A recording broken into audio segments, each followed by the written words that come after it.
This giant mass of rock conceals an awesome 1,500-year-old stronghold that's still inhabited today. From the mainland, the island appears to be little more than a hulking mass of rock, barren but for a thin cloak of wiry brush. However, hidden from view on its seaward side, and beyond a mysterious spiked door in a fortified wall, is an L-shaped tunnel that leads to an ancient town.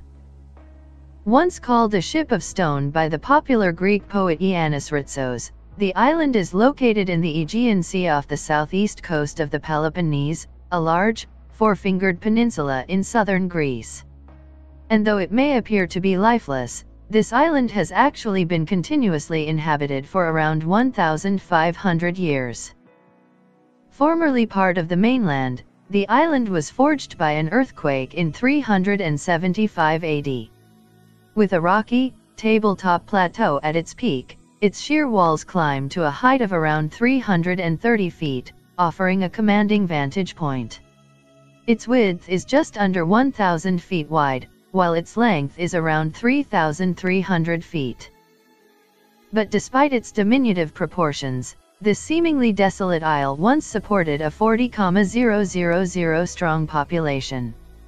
Its hidden town cascades down its slopes with sand-colored structures that blend almost imperceptibly into the rock. Moreover, centuries of shifting imperial influence are reflected in their architecture.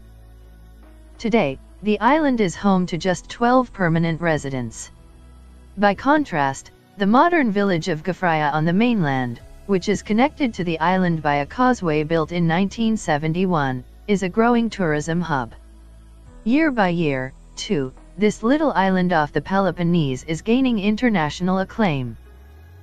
Sometimes known as the Gibraltar of the East, the island is believed to have been settled in 583 by refugees fleeing Slavic and Avaric marauders. Its name is Munamvasia, which means single entrance. In the past, thanks to its unique defensive properties, it could only be accessed by a drawbridge or by wading through water. The town's earliest structures were erected on the summit of the rock and form part of the now abandoned upper town.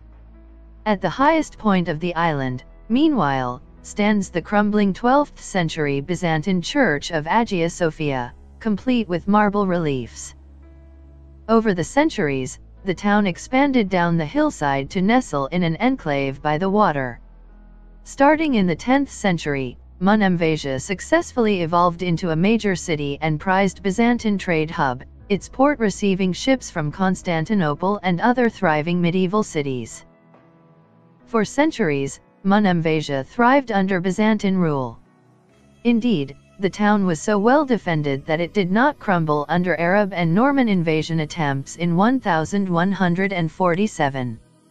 However, in the end, it could not resist the forces of history. By the end of the 18th century, Munamvasia had all but faded as a great trade center. It remained part of the Ottoman Empire until 1821, when it was liberated during the Greek War of Independence.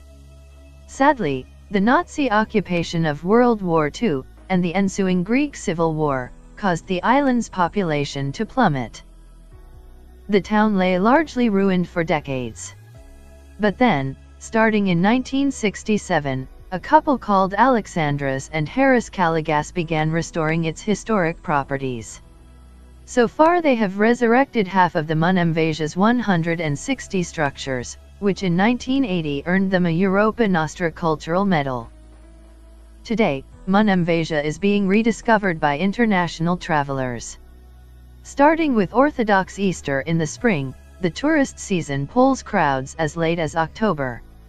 Fortunately, they hardly detract from the island's ambience. As Lonely Planet wrote, the extraordinary visual impact of the medieval village, and the delights of exploring it, override the effects of mass tourism in summer.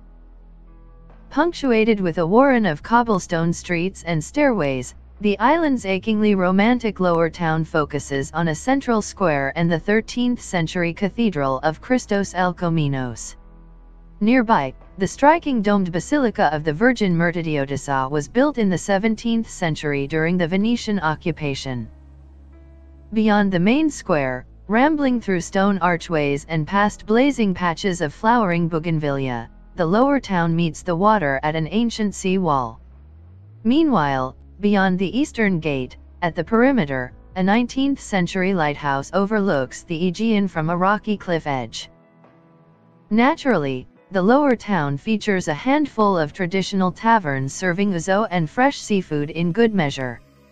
Some of the fine medieval residences here have in fact also been converted into swanky boutique hotels. However, the island also appeals to families and solo travelers thanks to the activities on offer. These include sea kayaking, swimming, diving, wine tasting, and cooking, to name a few. Its ruins are reached from the main square via a path that leads to the summit of the island. Once upon a time, some 500 mansions overlooked the sea from this clifftop perch, a former enclave for the town's wealthy aristocrats.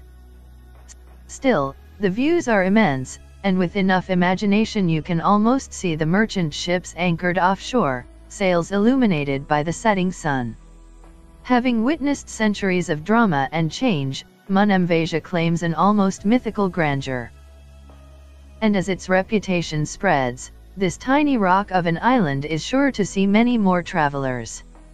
Fortunately, its development so far has been sensitive to its historical integrity, and there's no sign of that changing. "We can't change Inhabited, it would ruin everything," 93-year-old Matularitzos told the New York Times.